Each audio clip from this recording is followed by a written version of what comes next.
బీదలను కటాక్షించేవాడు ధన్యుడు. ఆపత్కాలం నుండి యెహోవా వారిని తప్పించును. యెహోవా వారిని కాపాడి రక్షించును. భూమిలో వారు కలుగరు.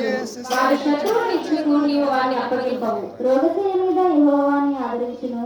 రోగము కలుగగా నీవే వారిని స్వస్థపరచుదువు. యెహోవా నీ దృష్టి ఎదుట నేను పాపం చేసి ఉన్నాను.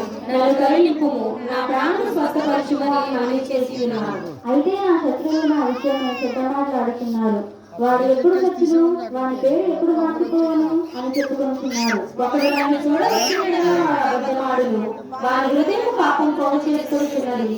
వాడు బయలువెళ్ళి వీధిలో దాన్ని పలుకుచున్నాడు. నన్ను ద్వేషించే వారందరూ కూడి నా మీద గుసగుసలాడుతున్నారు. నశింపజేయాలని వారు నాకు కీడు చేయాలని ఆలోచిస్తున్నారు. తుదలో రోగం వారిని సంభవించినది. వాడు ఈ పట్టణం విడిచి తిరిగి లేదని చెప్పుకొనుచున్నారు. నేను నమ్ముకున్న నా విహితుడు నా ఇంట భోజనం చేసిన వాడు నన్ను కనుటనే తన మడనెత్తెను. యెహోవా నన్ను కరుణించి లేవనెత్తును. అప్పుడు నేను వారి ప్రతీకారం చేసేదను.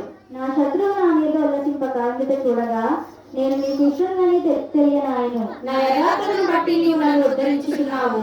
నీ సన్నిధి నిత్యం నన్ను నిలబెట్టుదువు. ఇశ్రాయేలు దేవుడైన యెహోవా శాశ్వత కాలం నుండి శాశ్వత కాలం వరకు స్తుతింపబడును గాక.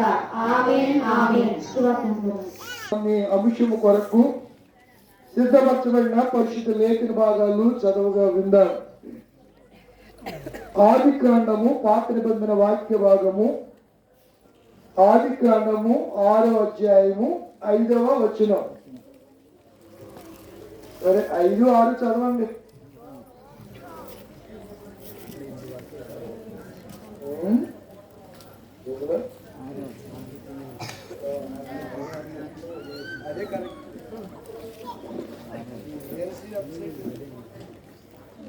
నరుడు చెడుతనము భూమి మీద గొప్పదనియు వారి హృదయము యొక్క తలంపులు ఊహయు అంతయు ఎల్లప్పుడు కేవలము చెడ్డదని యెహోవా చూసి తాను భూమి మీద ఉన్న నరులను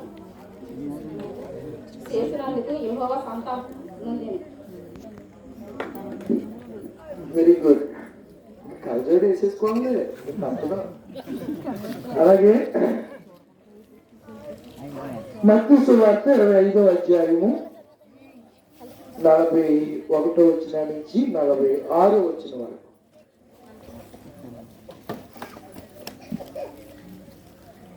ఇవాళ పిల్లకాలలో ఎవరికి అవకాశం ఎవరు ఇవాళ?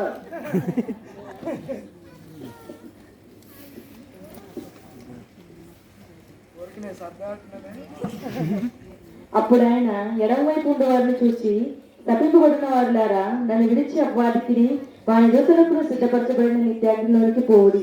నేను ఆకలి కొంటిని, మీరు నాకు భోజనం పెట్టలేదు. దప్పి కొంటిని, మీరు నాకు దాహం వేయలేదు. పరదేశిన ఇంటిని, మీరు నన్ను చేర్చుకోలేదు. దిగంబరిన ఇంటిని, మీరు నాకు బట్టలు ఇయ్యలేదు. రోగిని చెరసాలలో ఉంటిని, మీరు నన్ను చూడలేదని చెప్పాను.